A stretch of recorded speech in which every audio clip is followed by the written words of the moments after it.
আসসালামু আলাইকুম। আপনারা জানেন আজকের বন্যা হচ্ছে বাংলাদেশের দক্ষিণাঞ্চলে। এই যে বাজারটি এখানে দেখতে পাচ্ছেন, এটি একটি বাজার। আর এই বাজারে গিয়েছিলাম আমি। এটা বাংলাদেশের দক্ষিণাঞ্চলের যে কোনো একটি বাজার। দেখেন অবস্থা, মানুষেরও খুবই কষ্ট হচ্ছে। ওখানে বাজারের ভিতরে যা কিছু আছে সব কিছু ভেসে যাচ্ছে, অনেক কিছু তলিয়ে গেছে। যা হচ্ছে এগুলো কোনো ভারী বর্ষণের জন্য নয়, বৃষ্টি হয়নি তখন, কিন্তু এগুলো হচ্ছে জোয়ারের কারণে, জোয়ারের পানি অতিরিক্ত হওয়ার কারণে দক্ষিণাঞ্চলের মানুষের আসলেই খুব কষ্ট আছে। তারই একটি প্রমাণ কিন্তু এটি।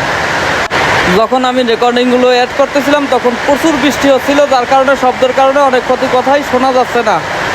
সকলের প্রতি অনুরোধ রইল আমার চ্যানেলটি সাবস্ক্রাইব করে পাশে থাকবেন। ধন্যবাদ। ভিডিও করি। আমার মতামত কি জোয়ারের পানিতে কন? আমার মতামত পানিতে ভরে গেছে, অসহায় অসহায়, কেনা বেচা হয় না। না, কেনা বেচা নাই, খুব অসহায়। যাই হোক,